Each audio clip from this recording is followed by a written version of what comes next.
Glossary of legal terms. What makes it evidence? Brought to you by yourlegaleg.com, your advantage if you're being sued by debt collectors. Hi everybody, this video is part of our glossary series where we explain legalese to ordinary people. You will find the link to a page linking all of the glossary videos in the video description below. We tell you what the term is, what it means, and what the legal context is, in the glossary that is. We point you to other sources of information if necessary, and then discuss what it all might mean to your defense as a debt defendant.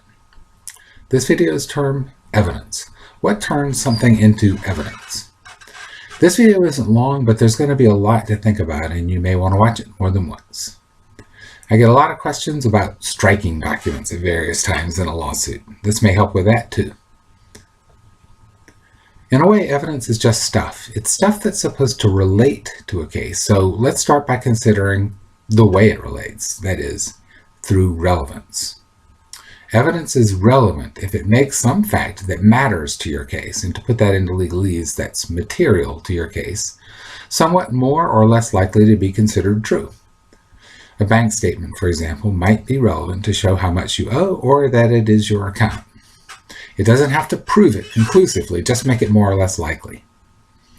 And note also that we're not going to discuss the substance of objections in this video. That's for other videos. This video will presume that the evidence of which we are speaking is relevant. But you should never just do that. Always consider the question of relevance as one of the most important questions that you should first ask. So the way you do that is you ask yourself what they have to prove in order to win their case. And then you ask whether what they're trying to prove does, impact on those things that they have to prove. If it doesn't impact on anything they have to prove, it's not relevant. So what turns this relevant stuff into evidence? The stuff becomes evidence when you ask the court to consider it for some specific purpose. That is deceptively simple, and you might think it doesn't mean anything, but it means a lot, actually. It means that when a debt collector attaches statements or affidavits to its petition, it is not evidence. Unless a petition is a verified petition where somebody is swearing that the allegations and the evidence attached are true. And those are quite rare, but if you have one, you'll have to verify your answer as well, and so that's sort of a quasi-evidence situation. But I digress, because debt cases are almost never verified petitions, and the documents attached are simply not evidence. That suggests that a motion to strike the attachments is pointless, and you should also be aware that the plaintiff is not trying to prove its case at that point. So a motion to dismiss for lack of evidence is also pointless, so save your effort. Stuff generally becomes evidence at two times in a case: on an evidentiary motion, which we'll discuss in a second, and at trial. Those are the times you need to worry about it. An evidentiary motion is a motion that calls for some sort of proof.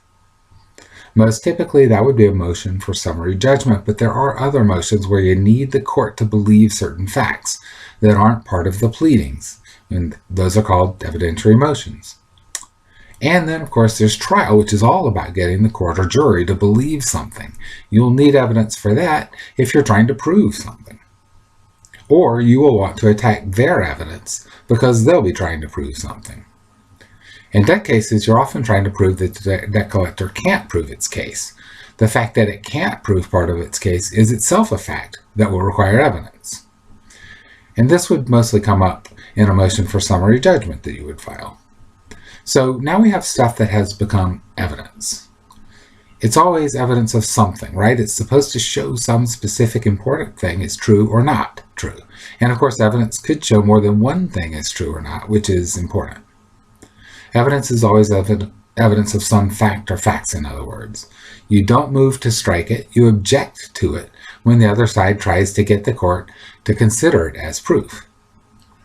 Before the court can consider the evidence, it first has to decide whether it's admissible. It has to decide whether it's allowed to consider it. We talk a lot about that in other videos and articles. For present purposes, just remember that this question of admissibility is critical to your defense as a debt defender. Your objection to evidence is going to be to its admissibility.